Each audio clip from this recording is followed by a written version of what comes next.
Welcome, everybody, to the American Space Museum. I am Mark Marquette, and we're so glad you joined us today to stay curious. Beside me is one of the space influencers that you can't hardly keep up with him. He's going so many places. Burt Dicht is with us in the National Space Society. Hi, Burt. Good to be here, Mark. Well, good to be here with you. You get a lot of frequent flyer miles, I think, throughout the year, don't you? Used to do a lot more when I worked. Uh-huh. Oh, you're not working now, Now, huh? being semi-retired, Yeah. but yes, I was out in Denver for the Space Vision conference, Uh-huh. and I'll talk a little about that later.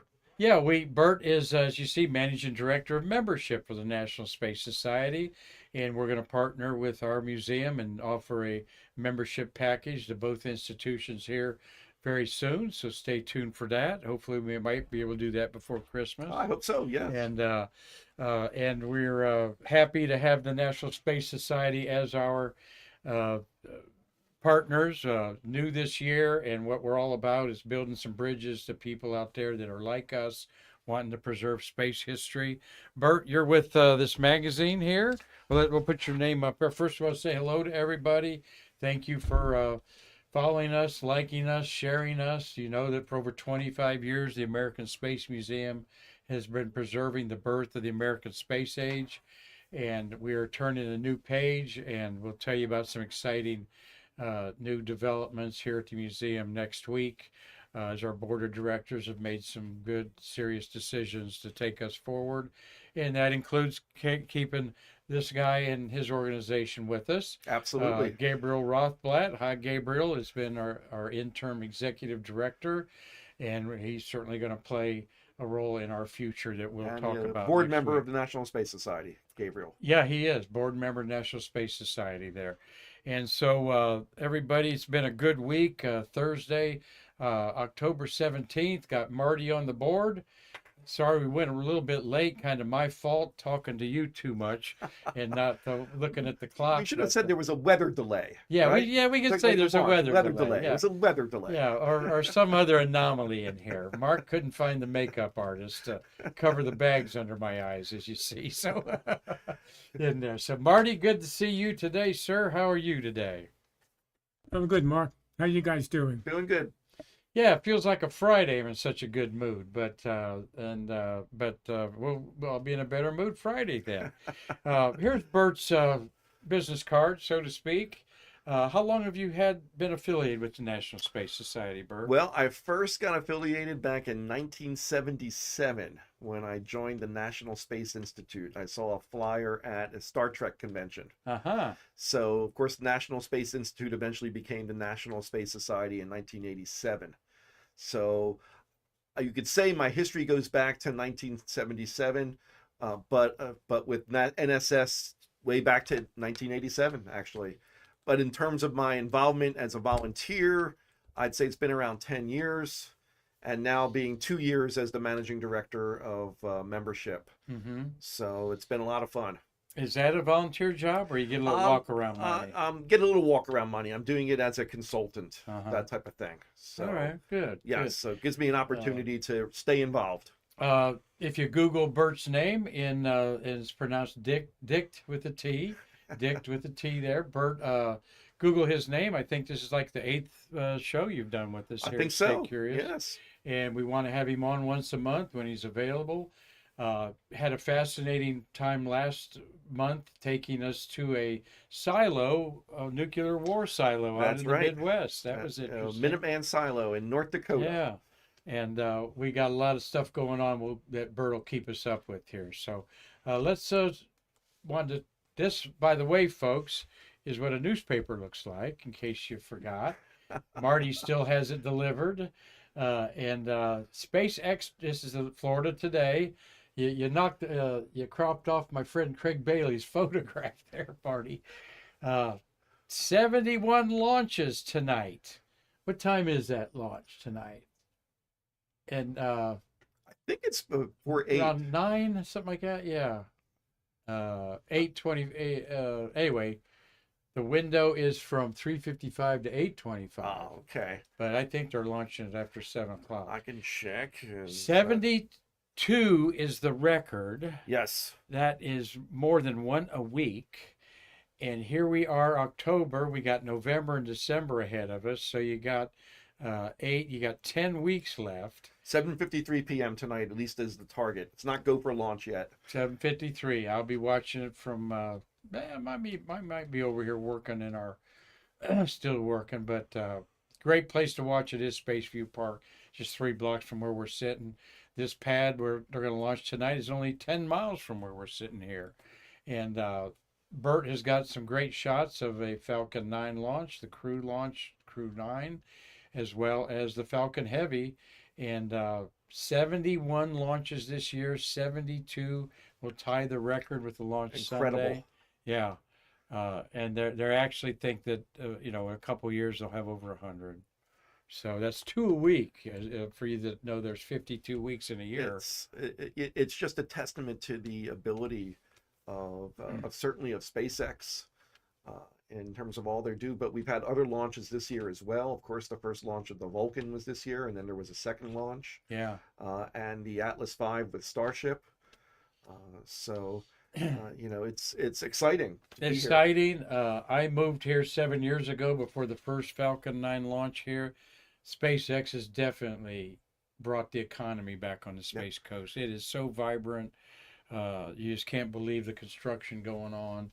And then when Blue Origin gets cranked up, it's even going to be better. So looking forward to that new Glenn. Yeah, that's right.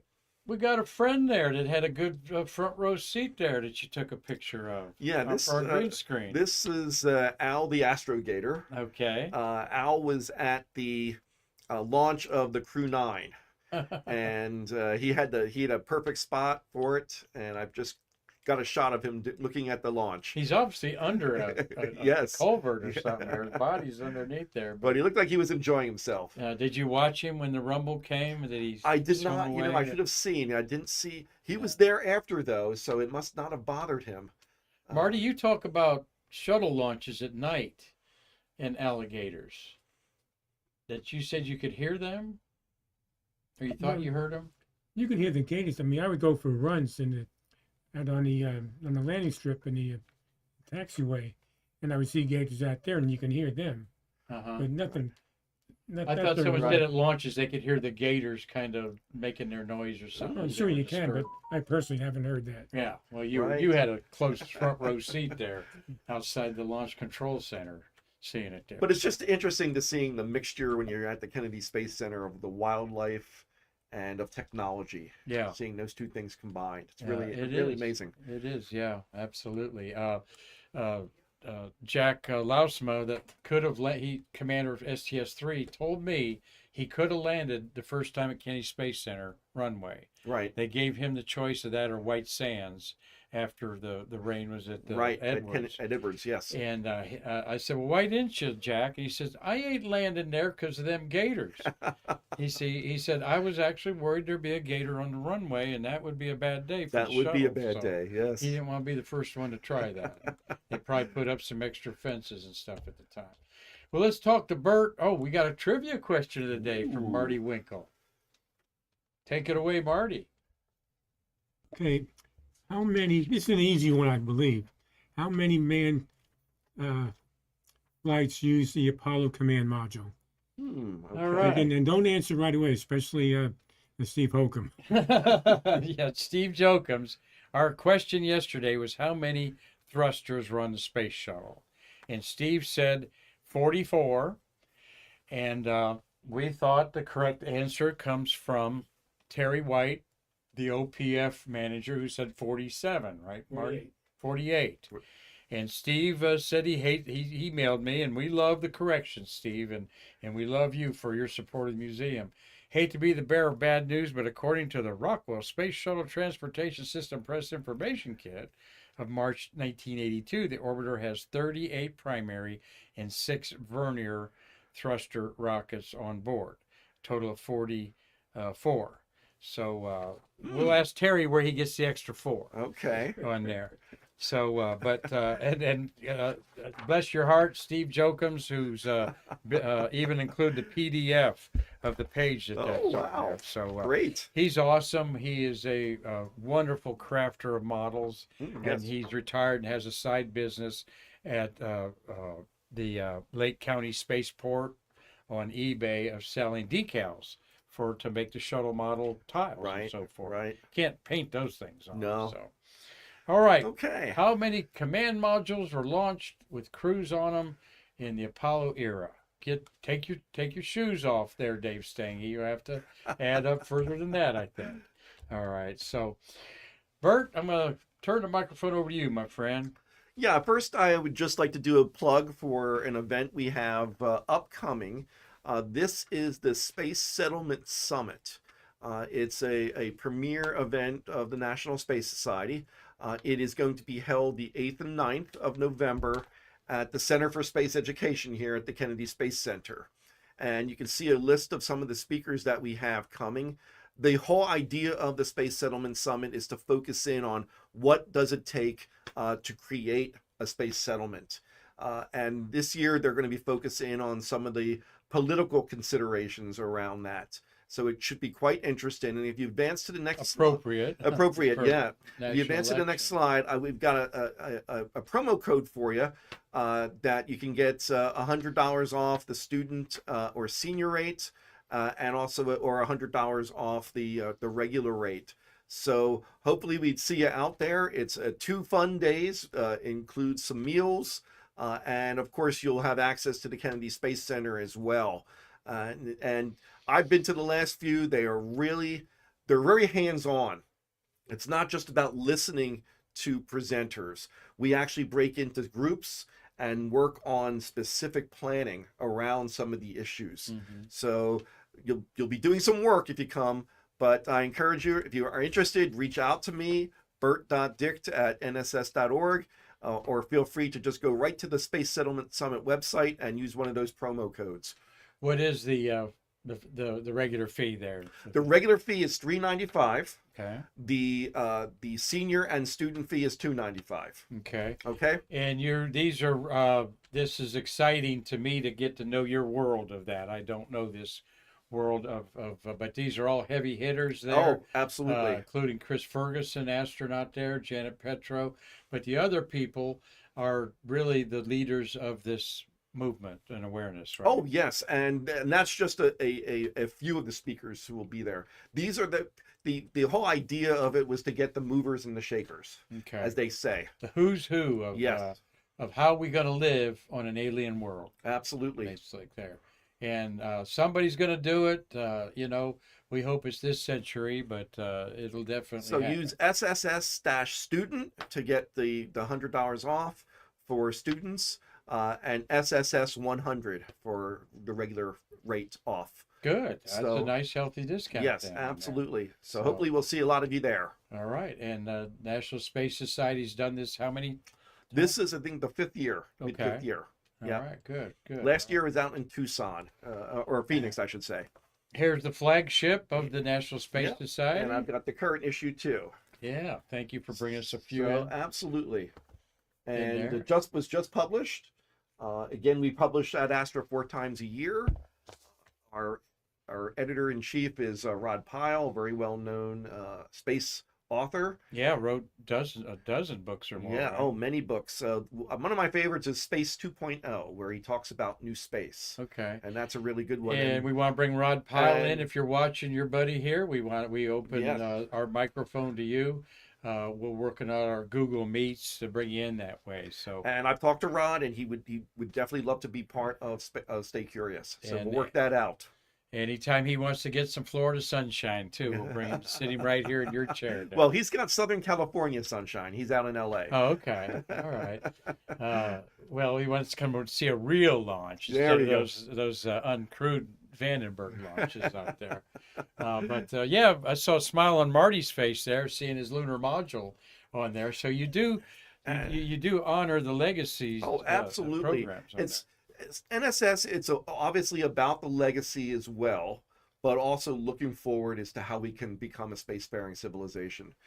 And I'll just point out the cover is the acclaimed space artist James Vaughn. So he's done a number of covers for us. there. Okay. Beautiful. Yeah, We that's actually had him as a guest once on one of our space forums, and very interesting to talk to him. Yeah, mention your space forum. To be a member, you're entitled to frequently a one-on-one with a space influencer Yeah, and an we astronaut. do just like this. We do a virtual space forum. We do two a month, typically, and we actually have one tonight that is going to be talking about space elevators.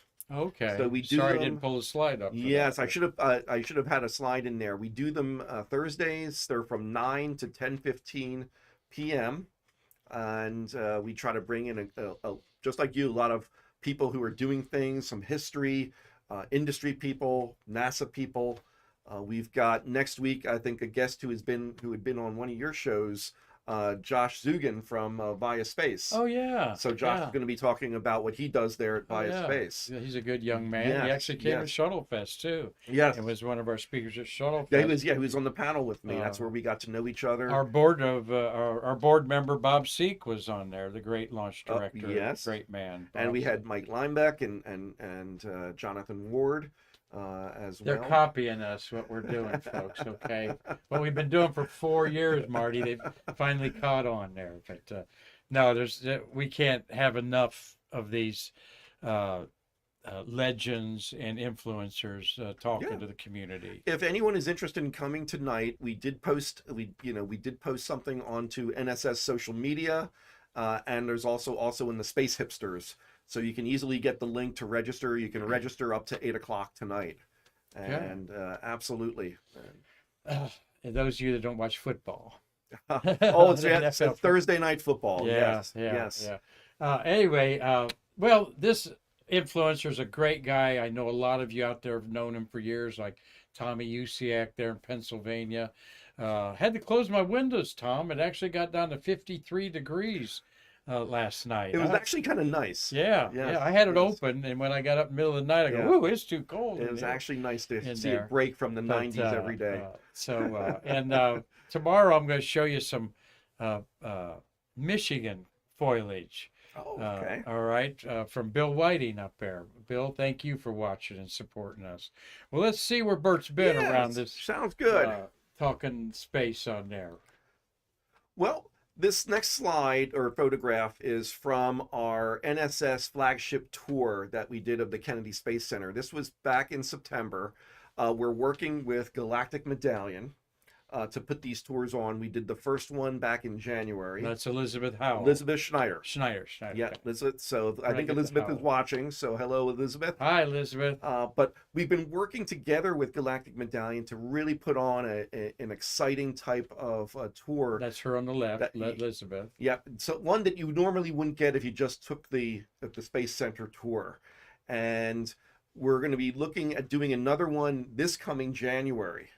So, and we've got a lot of things planned. It's not just the Space Center. It's also Cape Canaveral Space Force Station. This past one, we also went to the Warbird Museum there, which was really great, and some great meals. And I'll show you in one of the future slides. We have some great guest speakers as well. So it's really about making it a tremendous experience for those people. And I think you're going to see a lot of differences between what we offer in January. We've put together kind of a menu option because we know not everyone could come for 3 or 4 days. This will give people a chance to pick or choose the part of the tour that they want to come to. And for those coming from out of state, they'll also be able to come and stay over. So a great experience.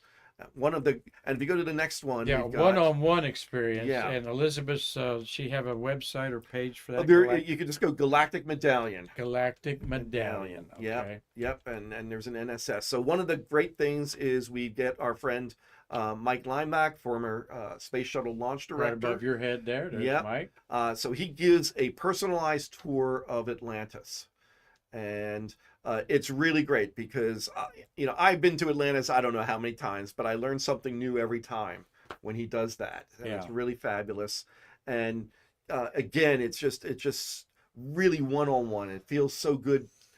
You start attracting people because they see someone talking about these things, and the crowd starts coming over because he's telling such great stories. Mike is awesome. Launched the last 37 shuttles. The launch director, also important worker, a manager in the shuttle era, and If you don't ask him a question, it's your fault. Absolutely. He wants to. He wants to share, and we actually came back. If we go to the next picture, we came back to the office, and we just sat around, and people could ask him questions, and it was just a great experience. So that's just part of what you get for coming to one of our tours. So we're getting ready to finalize all the plans for January. A perfect time of the year for those who are outside in the cold. You want to good time to come to Central Florida and the Space Coast.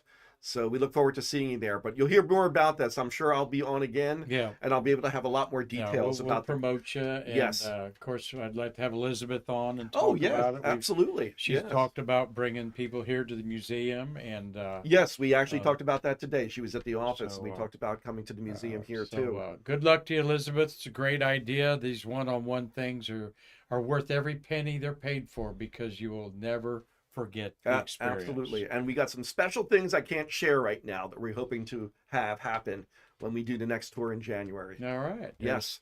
There's your good buddy Mike there. He supports us. Mike will be at Shuttlefest 4 on April 13th. We've got him scheduled on a panel that we'll start talking about soon.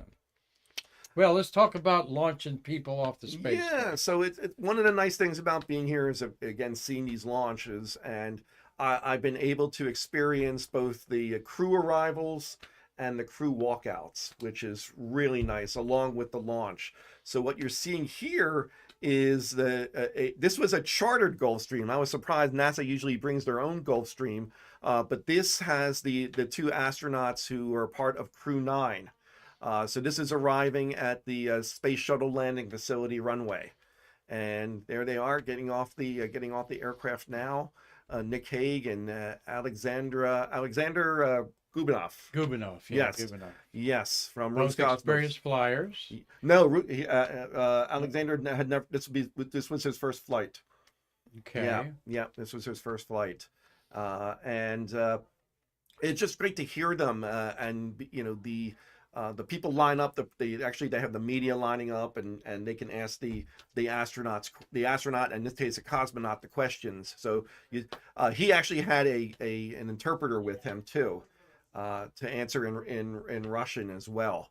So really exciting. And I think one of the questions that was asked, I found interesting, was about their roles in the past, because they both engineers who've worked with rockets a lot, and of course Nick Hague was also a member of the U.S. Space Force, the first astronaut to be part of that. So they talked about when you're working in rocket design and launching rockets, and then actually being on a rocket, it's a unique experience. So and they really talked about wanting to inspire the next generation. So they talked a lot about that. About having kids choose space careers. So really good time to be there for that crew arrival. Nick Hague in the background there survived a Soyuz rocket abort with one other cosmonaut about 6 years ago. Then went like a year later. He flew again. Flew again. Yep. And that cosmonaut that he had the abort was part of the crew that's up there now that went up, the two Russians that went up with that must have been a heck of a ride. Pettit. Yeah, it was. They had actually the second stage banged in to something and created the automatic abort. They were 70 miles up. Right. They peaked at 70 and came down, and then lived to tell about it and fly again. So good safety procedures. So this is out at the operations and checkout building there at the Kennedy Space Center, and we're just waiting for the astronauts to come out, the crew to come out and get in their Teslas and drive out to the launch pad. So security. They have this. NASA security is there. They've got this armored vehicle there as well. There's a police kind of a NASA security escort. I think the next slide has the Tesla. There you are. The astronaut crew transport vehicles, the Teslas. So I don't have the picture there, but that it has the gull wings there for doors. Of course, two astronauts. They just had one up there. Yeah. And why are there just two astronauts? Well, everybody remember, of course, Starship. was launched, and unfortunately, the Boeing Starship capsule. Starliner. Yeah, Sorry about I'm that. same with you. Too So many stars. Too many out there. stars. Yeah, it's the Starliner. The Starliner capsule ran into some difficulties in space with their thruster issues, the helium leaks, and NASA, after a lot of examining all the facts and looking at all the data, they made a determination it was better to keep the crew on board from the Sonny Starliner. Williams and Butch Yeah, Wilmore. and then actually have them come part of the expedition. I believe it's 72, Yeah. and work on the space station until crew 9 arrived, and then they would come back with crew 9.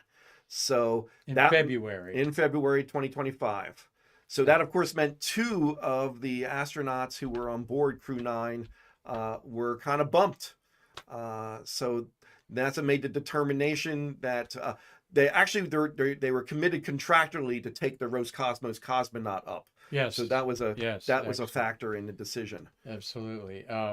Yes. What'd you think of those spacesuits? I've never seen one personal and up close like that. I don't have the picture there. They changed and they have now black boots on. And I think the contrast adds.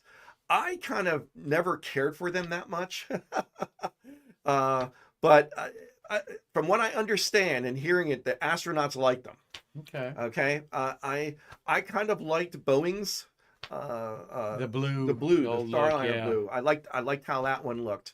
Yeah. But I'm not gonna. If someone said, "Burt, are you gonna fly today?" and you wear that suit, I'm going. So I'm not gonna worry about the suit. All right. So there's Nick Hague in the Tesla there. They got the NASA meatball on there. Yep. They got the regular NASA font on there, not the worm font. Oh, Good for them. yes, I like yes. that. I mean, we can't say enough about SpaceX and what they've done. I mean, impressive. It's just unbelievable. And there he's saying bye to his, I believe, his wife and his one of his sons. All right. Yep. That's a neat picture to get there. So, And we're not supposed to actually take any photos of the family, so I figured this was from the back. yeah, So that was okay. Yeah. Yes. Well, Yeah. that's important. The children of famous people can Yeah. be subject to targets from idiots out there. So And each of the family members has an astronaut who escorts them. So former commander of what, number 6 was it? I think so. I don't remember. Yeah, Raj? Chari. Yeah. He's a brigadier general. A brigadier general in the that Air right? Force. Yes. All right. Yes. Good picture of Raj there, Tesla in the background.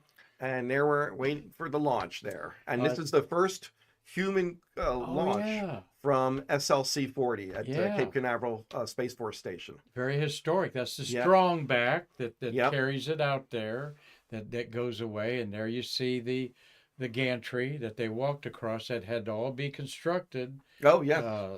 Special out there, Pad 40, that SpaceX has been leasing for 20 years.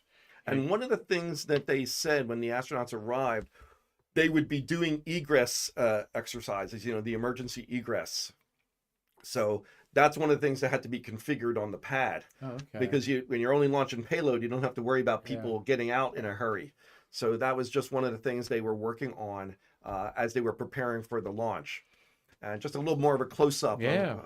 And I like the windows they have on this. Yes. It's kind of like more of a kind of an airline feel to it. one of the things I found interesting, because they were watching the video of the astronauts coming, walking through to get to the capsule, it just seemed like it seemed like a long walk, but it doesn't look that long, right? Oh, okay. Yeah, right. It doesn't. It doesn't. There's launch. One thing I want to talk about, if people remember that launch, the weather was really iffy that day. Yeah. And we were hearing reports. The countdown kept moving forward, but we were looking outside. The cloud cover was incredible. At one point, it was actually raining at the launch pad, but they kept the count going because they believed they were going to be able to make the launch. And a few days before this, I had done a one-on-one interview.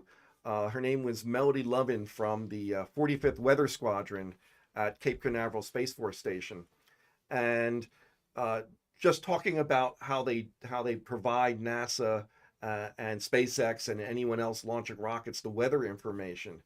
And it was interesting. She had worked for the National Weather Service before coming to the Space Force, and that was a completely different job, because that job was more about storms, tracking severe weather and seeing where it goes. What they're doing here is they're looking at all the weather conditions and making a determination about how probable is it that they'll have favorable weather. And so they're constantly looking at that weather as they progress, and they're in the launch director's loop, so they can relay that information. And I found that really interesting. I said, well, does the company decide? Does the company that's launching the rocket decide what the weather should be, or do you decide? And she said, actually, it was a combination, that there are strict guidelines that the 45th Weather Squadron has, such as cloud cover, proximity to lightning, that type of thing. And so, obviously we were paying it. I had that in my mind as the launch progressed, and they must have really gotten, good information, because it went on time. So it was instantaneous launch, obviously. So perfect. Yeah. What time was that? I remember. Oh boy, it was in the afternoon. I can't remember the exact time. Yeah, it was a Sunday afternoon. It was in the afternoon. I don't remember the exact. Marty's going to point out something there. Yes. Every picture is worth 1,000 words there, but I want to just point out, you're sitting up there, the crew, and that you turn to Nick Hague and you go, "Is that rain I feel on top of our spacecraft? Is that rain beating on us there?" It was raining. It was raining. Marty, what are you going to share with us? Oh, I was just pointing out the water deluge. Oh yes, the sound suppression system, right? Yeah, on the left side there, very important. As right about a second after the engines start is when that hits. And you can see the steam from that. Yeah, indeed. You got a question, Marty, for Burt? Here's a question from Neil 1030. Is the crew access arm longer than the one used for shuttle? That I couldn't tell you. That I don't know. Maybe someone else knows that. What do you think, Marty? You've walked across that gantry a few times. It does look longer in the image that we're showing, but I don't know. Yeah, yeah. We got we'll have to find out. Yes. Well, Steve Jokums is already digging into the manual that's got that in there. Okay, and tell us if you do know, Steve, please. All right, there's the beautiful fire. Launch. Yeah. I'm seeing that fire come out of there, and the strong back is falling away. It already pulls away. See on there, so has the arm there falling away, and of course everybody knows the white things are the lightning protectors. One of the things about seeing launches, I was talking to when I was out at Space Vision, talking to some of the students who've seen their first launch, and I, explaining it never gets old. Right. And I compared it to, it's like potato chips. You can't just have one. Once you see one launch, you got to see more. Well, that is true. That's right. Marty, he's seen hundreds of them. So I'm up to about 70 now. Are you? Yes. Okay. I'm up to about 70. You got more than that. No. I don't count. With 70 a year. I don't count the ones I've seen from a distance. I'm only counting that. The only count is. Oh, you don't count the front yard. The front yard ones. Oh, I'm only counting the ones that I've seen up close, where I can actually see the launch up close. So you got meaning from the property. Either from the property, or like you said, from just out across the river here. Park, yeah. Yes. All right. Beautiful shot there. You can see the cloud cover, which does make for a better photo. Photographers the contrast there, because you don't have bright sunlight chopping up everything on there. The only thing I missed was some reason my camera locked up, and I was not able to get the booster when it came back. Yes, because we were much closer. We were actually on the Cape Canaveral Space Force Station side here to take those, and because when you hear the sonic boom, it usually takes some time. Here the sonic boom was boom boom really fast when it came down. It was because we were so close. So I missed, I saw it, but my camera locked up. I didn't get a picture. Well, of course, once they get about 3 or 4 miles up, they're out of the weather. It's not a consideration, and they're zooming away. Now, yes, Marty, you got a question there. No, we got a comment from Steve Holcomb. Yeah, Steve. He says the shuttle OAA was 65 feet long, while the access arm on the 640 is only 40 feet, Oh. 60 feet long. 60 So is longer. 65 versus 60. Okay. Apollo was 65, or shuttle was 65, he's saying, and 60 for the SpaceX. Yeah. All right. Okay. Thank you, Steve. So about the same there, Neil 1030. But thank you, Steve Jokums. Just I knew 5 he- feet difference. Okay. Absolutely.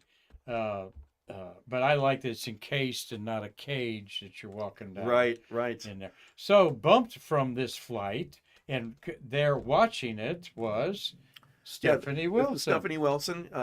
Well, from what Nick Hague was saying, Stephanie and Zena, who was Zena Cardman, was they were very instrumental in helping get the crew prepared for just two crew members flying Okay. versus 4. No because- no sour grapes. They were all professional. Mhm. Yeah, it's gotta hurt. There's no doubt about it.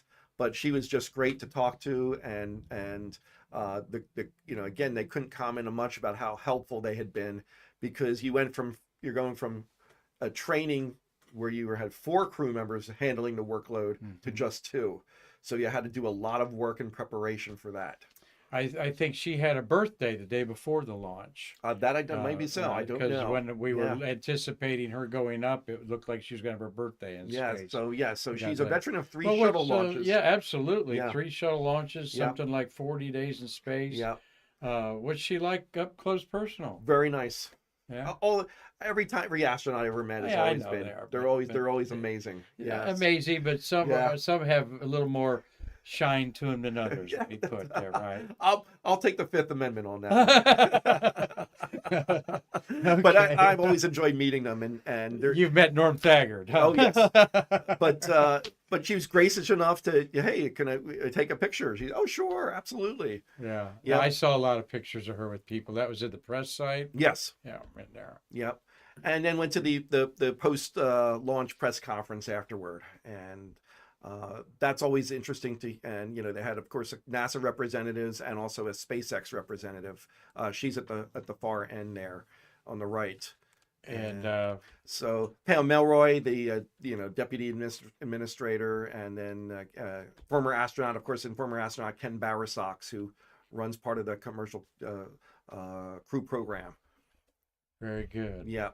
And I was able to ask a question as well. So that was, I always What like was to your do that. question? I asked about the training and any lessons learned from that they were able to do this in just about 3 weeks or 4 weeks, going from 4 crew members to 2 crew members, and how that might impact future missions.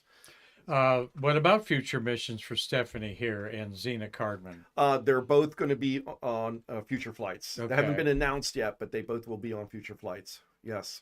I don't And- think they're on Crew 10 because I No. looked up the manifest of that. And Stephanie Wilson, of course, is a Artemis astronaut, Yeah. so she's slated to do that. Yep, absolutely. So Pam Melroy doing a good job. Sox, he's been a wonderful manager wherever he's been. I will say it was funny at the beginning as they're getting ready to start, and someone made someone made a comment to Ken Bowersox about his hairstyle, his hair, Oh, getting yeah. prepared, and so I was in the audience and I said, hey, yeah, it takes a long time to get it like this. Yeah. So good laugh.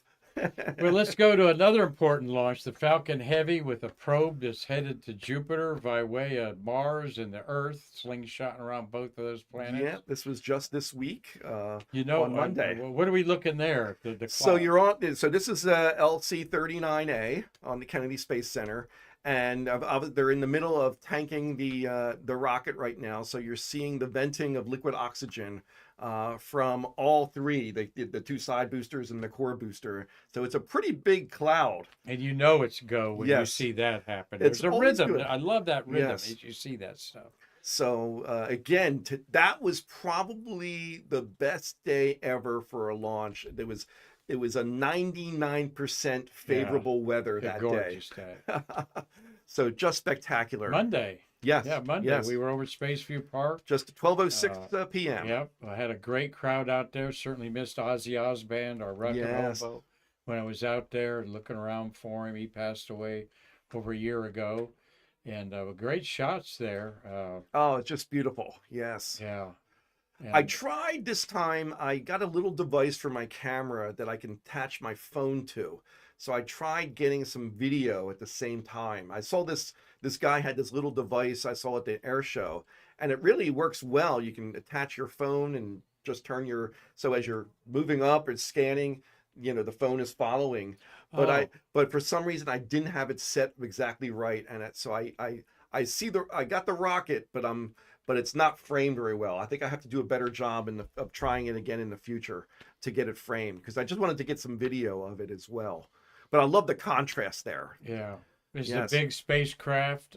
It's going to Europa, a moon of Jupiter that has an ocean of H2O water beneath its icy Yes. surface, where there's life at. I know there's life there. If you go to the bottom of the Marianas Trench and see these crazy looking things with light bulbs all over and so They forth, definitely think they're the ingredients of life. They yes, definitely think that. they certainly do. So, but it's interesting here. We did not see the boosters come back. All three Yeah. rockets were expended on this flight Right. to maximize the fuel. Yes. Dumped them all in the Yeah, ocean. and there you can see the strong back in its retracted position after the launch. Already loaded up for the next one. Yes. Yep. As the cadence continues. There are Absolutely. great shots there, and here's the This was just after it separated from the upper stage, and getting ready for its so that's a Europa Clipper right there. Europa Clipper. Of course, you see the orange are the solar panels that came out. Everything's been nominal. On the left side is the. I wonder if the left side is a re-entry pod. Oh, I interesting. haven't looked at don't the. know. I hadn't looked at the profile of this mission. If they were going to try to like Cassini throw something like Huygens into Titan, that's sad. I don't think they're planning that. Not on And, this one. But uh, this is NASA's largest planetary probe because of the solar panels. Yeah. Stress almost 100 feet. Because when it at reaches Jupiter's Europa, distance it's of only 4%. almost a billion miles Only away. 4% of the sunlight that you get Yeah. we get at Earth. Interesting, So- they didn't want to take a RTG radio. Probably too much trouble Yeah, with getting all the clearances for that. yeah. So, Yes. see, I know that there's life on Europa, and here's proof. Yes. So in the media center, they had a beautiful model of the ice crust on Europa. And I just happened to notice that there obviously is life there. This is our friend Carlton Bailey, and who's a Godzilla aficionado. Hey, Carlton.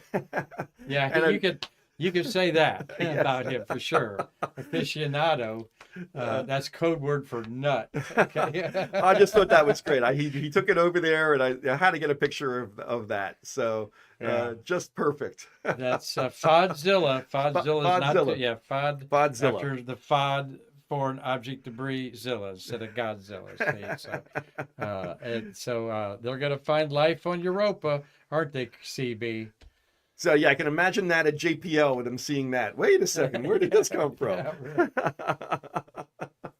Yeah, well, yeah, another segue from a rocket pad out to a new Yes. company, a startup So, that yeah, where's this? What town? What city? This is just outside of Denver, Mm-hmm. is where it is. This is a company called Advanced Space. It's one of the startups. The person speaking there at the doorway is their CEO, Brad Cheatham, who was actually a member of SEDS when he was a student. SEDS is the Students for the Exploration and Development of Space. And I was out there in Denver for the Space Vision Conference, which is what they put on annually. So they ran a tour of some of the companies there. So I had a chance to go on this tour. So Advanced Space, they do a mission planning. They're experts in orbital mechanics. So they'll do all the things to help get your mission off and get it to wherever it's going. So they're experts in that and software, because they create the software. So they actually developed a spacecraft called Capstone. So Capstone is a CubeSat. That just a group shot there of the of all of us in the lobby there. But there it is. That's Capstone, and the acronym, I actually couldn't remember it. So the acronym is the Cislunar Autonomous Positioning System Technology Operations and Navigation Experiment. Wow, Yes, okay. So what Sits on top of a table. yeah, it sits on top of a table. So this has been around the moon for about 700 days now. It was an Artemis contract, because what they're trying to do is, here, when spacecraft are in orbit around Earth, there are so many ways to know where you are with ground tracking and so on. You don't have any of that at the moon. So they've got a navigation system in this spacecraft that they're testing, that will be part of Artemis and Gateway. And as I say, it's a CubeSat. They didn't build this spacecraft. It was built by a company called Terran Orbital, but it was designed by them.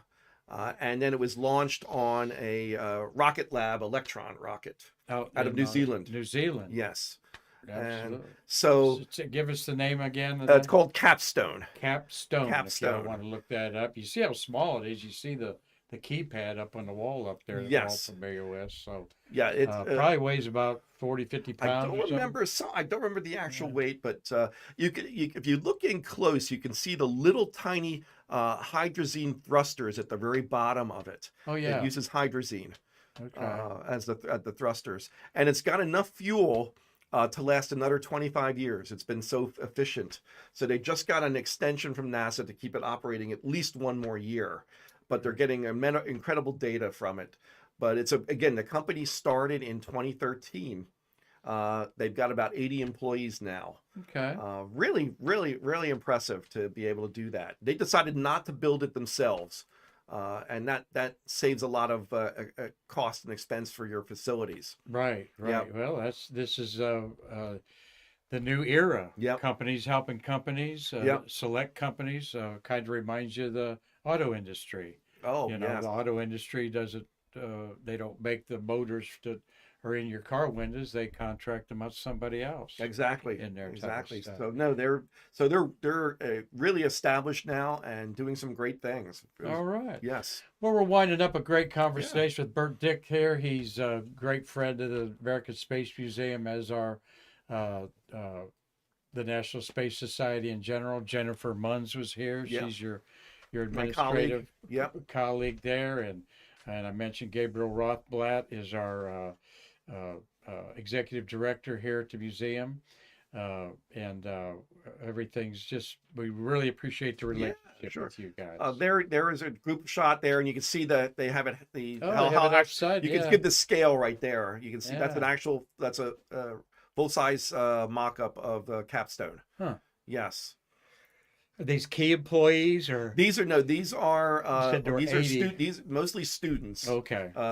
So SEDS, everybody, is the Students for the Exploration and Development of Space, and they've got chapters all over the country. And Jeff Bezos was a member of SEDS. Okay. Yes. So it was there for their Space Vision Conference, something they do every year. We got a couple more events that you were at. Yeah, no, that's I was actually talking to the students there. They had about 375 students. So I was telling them about NSS in that opening. There I'm with some students from University of Central Florida. Oh, really? Yep. So we've actually talked. We're going to have them come visit me at the Space Center, and they've also invited me to come and speak to their students there. So about careers in space. So that'll be fun. Sweet. And then that's just that's the executive committee, the board of SEDS. So they did a great job in organizing this event. And the final slide is they had the closing keynote was Lori Garver, who some might know is the former deputy administrator of NASA under President Obama. And she's also a past National Space Society executive director. So she gave a really interesting talk about what the next president and how the next president will impact NASA. And she wasn't trying to anticipate what either a Harris administration or a Trump administration would do. What she was talking about was the things that have to happen once a new administration comes in. So, for example, I don't know whether people know that there are three officers of NASA that are appointed by the president. Okay. Okay. And that's the administrator, the deputy administrator, and the Don CFO. Nelson Yeah, now. yeah. Pam Melroy Right. is just And then the CFO, the chief financial officer, is also appointed by the president. okay. Once the administrator is in, then the administrator has control over a number of positions like the center directors, the mission directorate, that type of thing. So whoever, the next president is and how they might appoint somebody to be the administrator, so those changes have to happen.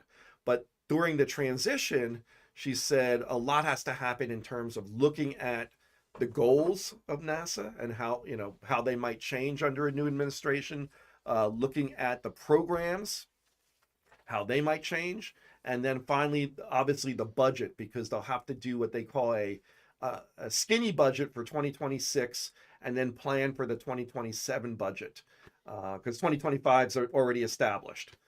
So there'd be a lot that any new administration will have to do. So I thought it was a really interesting discussion that she had. That does sound very Yes. interesting there. Absolutely. Get to know the nuts and bolts of how that whole process works. Absolutely. Either one wins. I don't know what's going to happen with Artemis and NASA, but That we'll will find be a out. big, Yeah, that'll we're be a gonna- big topic of discussion. Certainly will Absolutely. be. Yes. Well, we're going to reveal the answer here, Oh, but okay. before Marty does, I'm going to want to thank everybody here, Marty, first. How many manned flights use the Apollo command module? Steve Jokums, I know he's got a guest. John Borelli, thank you for watching today. Carlton Bailey, thank you for letting us have fun with you there, buddy. Dean Babcock's watching, of course, and Mitch of Manned Space. You met Mitch Oh, yes. Rothman. Yes, I did. We were really pleased with his involvement here at the American Space Museum. And Doug Forrest is in Los Angeles. Tom Celentano up in Connecticut, I believe. Paula's watching too. I was going to give a shout out to okay. Paula Rothman. Hi, Paula. Your husband there is. We really appreciate both your interests there. She is the woman's space, I think, of the man's space there. And got Bill Whiting watching, and Nick Sedler. Hey, everybody. Hey, Tommy Usiak, you know Tommy. Oh, I know Tom. Up there, Yeah, Tom. and yeah. Neil 1030. Yeah. My daughter Jessie and granddaughter McKinley and Macy watching, and Cliff Watson woke up to his brekkie in the Gold Coast of Australia, Pomona up there. Very He's nice. already having Friday. I feel like That's it's Friday, Cliff, He's already. a long but- way away. Yeah, he is a long way. He sat in that chair twice. Yeah. He's been here during both eclipses too. Oh, wow. Okay. But we love Cliff, and he's bestowed us. He gave me a great book, and he's really stayed in Fabulous. touch with us. Yeah. And number one fan, Dave Stangy. Yes. He might be up there with his granddaughter Mia. Don't know, but she watches also on there. So hope all you Northerners are enjoying a beautiful fall weather. We finally got a little chill down here, and grateful for that. And Burt, once again, tell us about the event tonight of the National Space Society. Yeah, tonight is one of our space forums, and the topic is space elevators. And we have the vice president of the International Space Elevator Consortium who will be talking about how can you power these elevators. So if anyone is interested to attend, you feel free. You can go on to look at this. There's just go on to our either our Instagram account for the National Space Society or Facebook, and there's a link there. Or drop me a quick email and I can send you the link. Burt Dicht DICHT at NSS.org. And we'd love to have you join us tonight. Yeah, it's worth members Yep. only, though. Oh no, Oh, no? nope. We are inviting the public. Okay. Yes. All right. Oh, You good. don't have to be a member. Yes. All right, that's Yes. good. But you want to be a member, and Absolutely. why wouldn't you want to be a member? And we're going to put together a package where you could be a member of both the National Space Society and the American Space Museum with one swipe of your credit card. So That'll do it. that'll do it there. All right, Marty, your question. Who's got some answers? How many manned flights of the wonderful Rockwell Command Service Module? Okay. I've got a guess. You got a guess? Yeah. 15. Okay, I hadn't added them up and had time. So you're 11, saying 15? 11 Apollo, Apollo Soyuz test project, and 3 Skylab. Okay, I don't know if that's correct or not. I'm just Marty, guessing. what are some of the other guesses? That was, well, the first guess was from Steve Holcomb, and Steve got it wrong. Oh, He said 11. There was Apollo 7 through 17. Then he corrected himself. And he added the 3 Skylabs and this Apollo Source. So you're both right. 15. It's 15. It's 15. All right. Whoa. And what's But- the prize? What's the prize? The fact that you know it. your prize is I'm inviting you back for another program, Burt. How about that? Okay. Yeah. Okay. No, I hope you all enjoyed this as much as I did. I have a lot of fun with Burt, as you all know. Love having him on. We have a good time, like I do with all you NSS folks. Ah, yes. We're on the same We path. are a fun bunch. We are, and why not? So look forward to having you on in November, my friend. Yes, absolutely. in Thank you there, so much and, for having me, Mark. You're a good photographer. Thank you for those beautiful Oh, photographs okay. and the great shots behind the scenes there with the families, so forth. I love all that stuff. So everybody, we're going to have a Friday. Yeah, comment, Marty.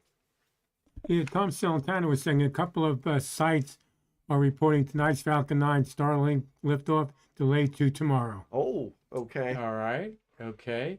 Thank you, Tom, for telling us that.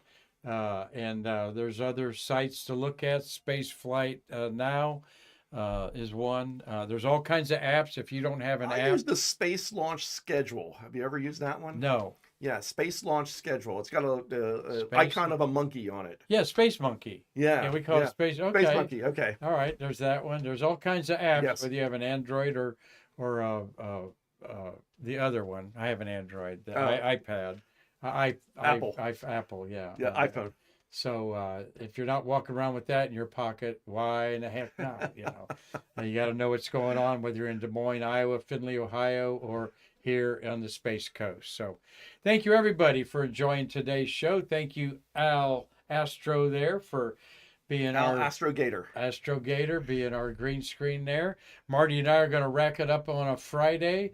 I'm going to talk about this comet that was in the sky, and I'm going to yes. make a comet out of dry ice. A little, Oh, yes, you did. I saw that demo once. You little, did that. little Yes. Bill Nye the Yes. Science Guy Yes. for me, Dr. Professor Q here tomorrow on Stay Curious. So hope you look forward to that, as I'm going to do this to talk about the elements of comets and why they're so important. Yeah, I saw some great pictures of the sources. comet. Yes. Yeah, Yes. I nailed a shot in my just down my street there. Nothing spectacular. It's Right. hard to see naked eye, Yes. but you can photograph it. So spaceweather.com is where you want to go see some beautiful photos of it. They have a whole gallery there. So, well, until tomorrow, when we're going to do a little science experiment and make a comet out of dry ice, I'm Mark Marquette, thanking Burt Dicht and who are you over there? Marty Winkle for their great work, and saying, join me again so we can, bridge the space between us.